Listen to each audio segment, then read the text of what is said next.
पांचों पांडव एवं द्रौपदी जंगल में छुपने का स्थान ढूंढ रहे थे। अचानक भीम की नजर महल पर पड़ी और वो आकर्षित हो गया। भीम युधिष्ठिर से बोला, भैया मुझे महल देखना है। भाई ने कहा, जाओ। भीम महल के द्वार पर पहुंचा। वहां शनिदेव दरबान के रूप में खड़े थे। भीम बोला, मुझे महल देखना है। दरबान ने कहा, महल की कुछ शर्त है। 1, महल में 4 कोने हैं, आप एक ही कोना देख सकते हैं। 2, महल में जो देखोगे उसकी सार सहित व्याख्या करोगे। 3, अगर व्याख्या नहीं कर सके तो कैद कर लिए जाओगे। भीम ने कहा, मैं स्वीकार करता हूं, ऐसा ही होगा। और वह महल के पूर्व छोर की ओर गया। वहां जाकर देखता है कि 3 कुएं हैं, अगल बगल में छोटे कुएं और बीच में एक बड़ा कुआं। बीच वाला बड़े कुएं में पानी का उफान आता है और दोनों छोटे खाली कुओं को पानी से भर देता है। फिर कुछ देर बाद दोनों छोटे कुओं में उफान आता है तो खाली पड़े बड़े कुएं का पानी आधा ही भर पाता है। इस क्रिया को भीम कई बार देखता है पर समझ नहीं पाता और लौटकर दरबान के पास आता है। दरबान, क्या देखा आपने? भीम, महाशय मुझे समझ में नहीं आया।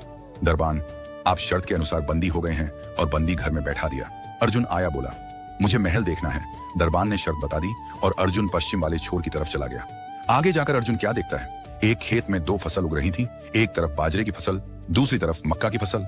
बाजरे के पौधे से मक्का निकल रही तथा मक्का के पौधे से बाजरी निकल रही। अजीब लगा, कुछ समझ नहीं आया, वापस द्वार पर आ गया। दरबान ने पूछा, क्या देखा? अर्जुन बोला, महाशय सब कुछ देखा पर बाजरा और मक्का की बात समझ में नहीं आई। दरबान ने कहा, शर्त के अनुसार आप बंदी हैं। नकुल आया, बोला, मुझे महल देखना है। फिर वह उत्तर दिशा की ओर गया। वहां उसने देखा कि बहुत सारी सफेद गायें जब उनको भूख लगती है तो अपनी छोटी बच्चियों का दूध पीती है। उसे कुछ समझ नहीं आया, द्वार पर आया। दरबान ने पूछा, क्या देखा? नकुल बोला, महाशय गाय बच्चियों का दूध पीती है। ये समझ नहीं आया, तब उसे भी बंदी बना लिया। सहदेव आया, बोला, मुझे महल देखना है और वह दक्षिण दिशा की ओर गया। अंतिम कोना देखने के लिए क्या देखता है? वहां पर एक सोने की बड़ी शिला एक चांदी के सिक्के पर टिकी हुई डगमग डोले पर गिरती नहीं है। वह वापस द्वार पर आ गया और बोला, सोने की शिला की बात समझ में नहीं आई। तब वह भी बंदी हो गया। चारों भाई बहुत देर से नहीं आए। तब युधिष्ठिर को चिंता हुई। वह भी द्रौपदी सहित महल में गए। भाइयों के लिए पूछा।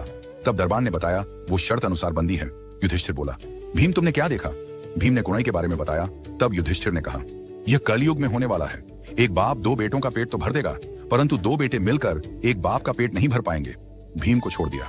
अर्जुन से पूछा, तुमने क्या देखा? उसने फसल के बारे में बताया। युधिष्ठिर ने कहा, यह भी कलयुग में होने वाला है। वंश परिवर्तन अर्थात ब्राह्मण के घर शूद्र की लड़की और शूद्र के घर बनिए की लड़की ब्याही जाएंगी। अर्जुन भी छूट गया। नकुल से पूछा, तुमने क्या देखा? तब उसने गाय का वृतांत बताया। तब युधिष्ठिर ने कहा, कलयुग में माताएं अपनी बेटियों के घर में पलेंगी, बेटी का दाना खाएंगी और बेटे सेवा नहीं करेंगे।